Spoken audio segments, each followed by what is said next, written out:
మీ business ఏదైనా మీ ఊర్లో promotion చేయాలంటే అది సుమన్ టీవీతోనే సాధ్యం. ఇప్పుడే సంప్రదించండి. గత ప్రభుత్వం రాష్ట్రానికి అమ్మేసే కార్యక్రమం భాగంగా వైజాగ్ స్టీల్ కూడా అమ్మేసిన చరిత్ర, క్యాబినెట్ క్లియరెన్స్ ఇచ్చిన చరిత్ర గత వైఎస్ఆర్ ప్రభుత్వం.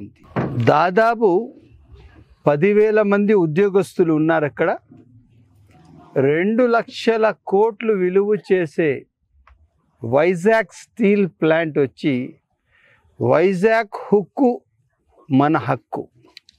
ఈ క్రమంగా ఏదైతే ఆంధ్ర రాష్ట్ర ప్రజల మాన విలువలు వాళ్ళ ఐక్యత, వాళ్ళ సంపద, దీనికి తాకట్టు పెట్టిన చరిత్ర వైఎస్ఆర్ పార్టీ. ఈ వైఎస్ఆర్ పార్టీ ఒకే ఒక అజెండాతో పనిచేసింది.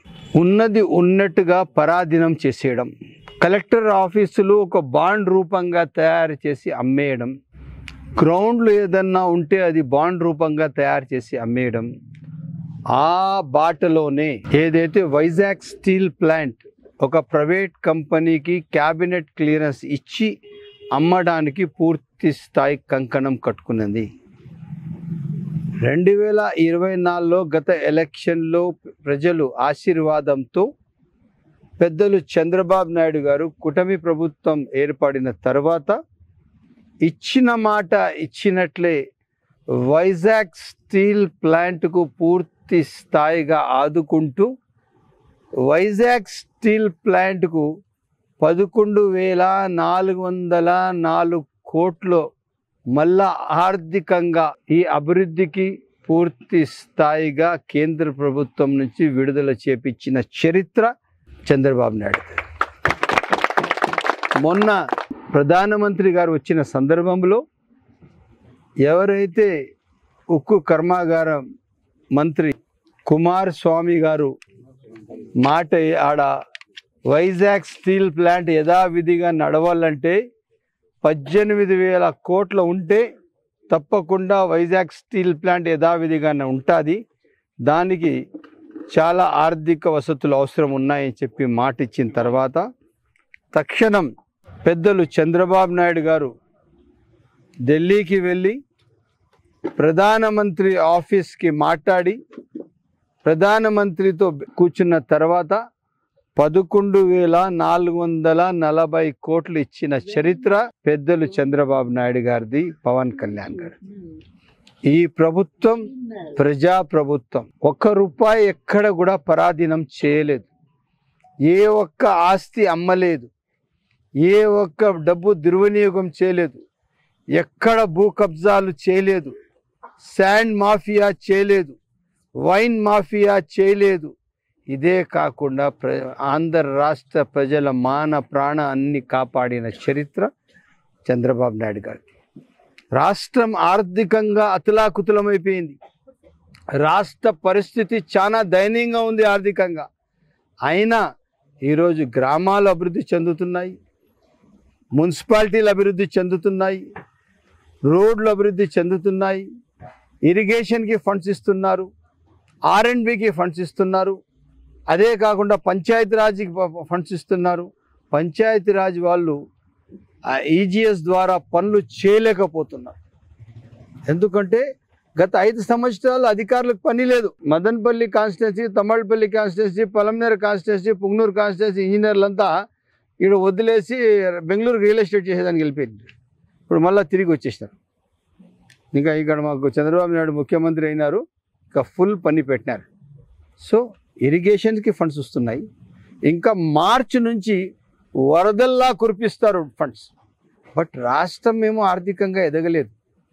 ఏదో ఒక కోణంలో ఏదో ఒక రకంగా కేంద్రం నుంచి రాష్ట్ర మ్యాచింగ్ ఫండ్స్ తెచ్చి మ్యాచింగ్ ఫండ్స్ ఇచ్చి దాదాపు వీళ్ళు సరిగ్గా పోయిన ప్రభుత్వం మ్యాచింగ్ ఫండ్స్ ఇవ్వకుండా 1,00,000 కోట్లు డబ్బులు మిస్అప్రాపరేషన్ చేసిన చరిత్ర వైఎస్ఆర్ ప్రభుత్వం. ఈరోజు మీకు తెలుసో లేదో 2 లక్షల కోట్లు Vizag steel plant asset Andhra రాష్ట్రానికి మరలా ఇప్పించిన చరిత్ర చంద్రబాబు నాయుడు గారిది అని చెప్పి అందరూ తెలుసుకోవాలని తెలియజేస్తున్నాము. ఇది ఎక్కడ కూడా కానీ చెప్పుకుంటే మాట్లాడే పదాలు కాదు. ఇది పూర్తి స్థాయిగా చంద్రబాబు నాయుడు గారు ఇచ్చిన మాట ఇచ్చినట్లే ఆంధ్ర హక్కు మన హక్కులాగా పూర్తి స్థాయిగా దానికి చరిత్ర సృష్టించిన అమ్మేసిన ప్లాంట్కు తిరిగి ఆంధ్ర రాష్ట్రానికి అప్పగించిన చరిత్ర పెద్దలు చంద్రబాబు నాయుడు గారిది.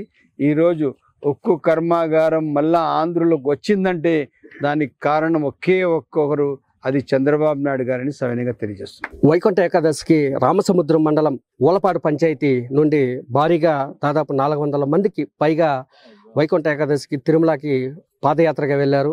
అందులో దురదృష్టవశాత్తు అక్కడ టికెట్ల పంపిణీ జరిగే సమయంలో తొక్కిసలాట జరిగింది. ఈరోజు వాళ్ళు గాయపడి మళ్ళీ అక్కడ చూపించుకోకుండా బెంగళూరుకి వెళ్ళిపోయిన వాళ్ళు ఎక్కువగా సాధారణంగా బెంగళూరులోనే నివసిస్తూ ఉంటారు, అక్కడ పని చేసుకుంటూ అక్కడే ఉంటారు. వాళ్ళు అక్కడ గాయపడి వెంటనే మెరుగైన వైద్యం కోసం ఇక్కడ బాగా చూడమనే ఉద్దేశంతో బెంగళూరుకి వెళ్ళిపోయినారు. అక్కడ చూపించుకోకుండా బెంగళూరుకి పోయి వాళ్ళ సొంత ఖర్చులతో ఇచ్చేసుకుంటే మన ఎమ్మెల్యే గారు గుర్తించి వారికి ఆర్థిక సాయాన్ని సీఎం రిలీఫ్ ఫండ్ నుంచి తెప్పించి వాళ్ళకి ఆర్థిక సాయం చేశారు. ఇప్పుడే కూడా వాళ్ళకి చెక్కులు అందించారు. వాళ్ళతో కూడా మాట్లాడించే ప్రయత్నం అయితే చేస్తాం. వైకుంఠ ఏకాదశికి పాదయాత్ర నడుచుకొని పోయినాము. అక్కడ గాయాలు పడిన దాని వల్ల నాకు గాయాలు పడిన దాని వల్ల అక్కడ చూపించుకోని బెంగళూరుకి వెళ్ళిపోయినాను. అక్కడ చూపించుకొని మా డబ్బులతో మేము చూపించుకున్నాము. కానీ మన ఎమ్మెల్యే గారు చంద్రబాబు నాయుడు గారు మాకు గుర్తించి మాకు ఆర్థిక సాయం చేస్తున్నారు. ఎలా ఉంది? కొంచెం సంతోషంగా ఉంది సార్. టీడీపీ ప్రభుత్వం వల్ల హెల్ప్ చేసిన వల్ల చాలా సంతోషం సార్. 2 లక్షలు ఇచ్చినారు సార్. 2 లక్షలు ఒక్కరికి మన ఎమ్మెల్యే సార్. మొన్న వైకుంఠ ఏకాదశి రోజు పాదయాత్ర వెళ్తుంటే యాక్సిడెంట్ జరిగి చాలా మంది గాయాలైనాయి. గాయాలయ్యి తిరుపతికి వెళ్ళి హాస్పిటల్ అడ్మిట్ అయితే షాజాన్ అన్న గారు ఏదో ఫంక్షన్లో ఉంటే ఇమ్మీడియట్గా ఇన్ఫర్మేషన్ వస్తానే అది కూడా వదిలేసి తిరుపతికి వెళ్ళి చైర్మన్ గారితో మాట్లాడి వాళ్ళకి మంచి చెడ్డ అన్ని చూసి చేయాలని చెప్పేసి వాళ్ళకి నష్టపరిహారం ఇప్పించాలని చెప్పేసి షాజాన్ అన్న గారు చెప్తానే చంద్రబాబు నాయుడు గారు కూడా స్పందించి తొందరగా చైర్మన్ గారిని పోర్చుబలించి ఆ చెక్కులు తొందరగా వచ్చేట్టుగా చూసి ఇది చేసిన టీడీపీ తరఫున ఆ చెక్కులు కూడా వాళ్ళకి తొందరగా వచ్చేసిన 20 రోజుల్లోనే. ఇదంతా కూడా ఈ టీడీపీ ప్రభుత్వంలో ఇంత భిన్నా జరుగుతాం వల్ల చంద్రబాబు నాయుడు గారికి ధన్యవాదాలు చెప్తాము. అట్లే మదనపల్లి షాజాన్ అన్న గారు ఎక్కడ కూడా ఏది జరిగినా వెంటనే స్పందించి ఇమీడియట్గా అక్కడికి వెళ్ళి పేదలకు న్యాయం జరుపుతా అన్నాడు. కాబట్టి ఇట్లా ఎమ్మెల్యే మాకు దొరకటము, ఇట్లా ఎమ్మెల్యే గారిని ఎంచుకొని మాకు అందించిన చంద్రబాబు నాయుడు గారికి ధన్యవాదాలు. మేము పాదయాత్ర నడుచుకొని 5వ తేదీ వెళ్ళాము. జనవరి 5వ తేదీ వెళ్ళిన వల్ల ఆడ తొక్సులాట్లోకి దెబ్బలు తగిలినాయి. అంత ట్రీట్మెంట్ అంతా బాగా ఇచ్చినారు. మన చంద్రబాబు సార్ అందరూ వచ్చి మాట్లాడి అంత ట్రీట్మెంట్ ఇచ్చారు. ఫుడ్ అంతా అరేంజ్ చేసి బాగా చూసారు. ఇక్కడ మళ్ళీ ఇంకా ఆర్థిక సహాయం కానీ చేశారు. 2 lakhs సహాయం చేయన్నారు. మన సార్ గారు వచ్చారు. అక్కడ గౌరవనీయులు పెద్దలు మన ముఖ్యమంత్రి నారా చంద్రబాబు నాయుడు గారికి ధన్యవాదాలు తెలుపుకుంటాము. అదేవిధంగా ఈరోజు మా మదనపల్లి ఎమ్మెల్యే గారు రామసముద్రంలో ఎవరో పడిపోయినారు అని చెప్పి పాదయాత్రలో తిరుపతిలో ఉంటే కూడా వీటి నుంచి గమనించి అదే విధంగా పోయి వాళ్ళని పలకరించి వాళ్ళ మంచి చెడ్డ చూసి వాళ్ళ బాగోగులు చూసి వాళ్ళకి సహాయం చేయాలని చెప్పి మన సీఎం గారి దృష్టికి తీసుకొని పోతే వెంటనే 2 లక్షలు సహాయం చేసి ఆ చెక్కుల్ని ఈరోజు అందరి ముందర వాళ్ళని పిలిపించి వాళ్ళకి అందజేసి వాళ్ళ బాగోగులు చూసిన ఎమ్మెల్యే షహజాన్ బాషా అన్నగారికి మా సీనియర్ కార్యకర్తలు అందరూ కూడా ధన్యవాదాలు తెలుపుకుంటూ జై బాబు, జై బాబు, జై జహాన్ అన్న.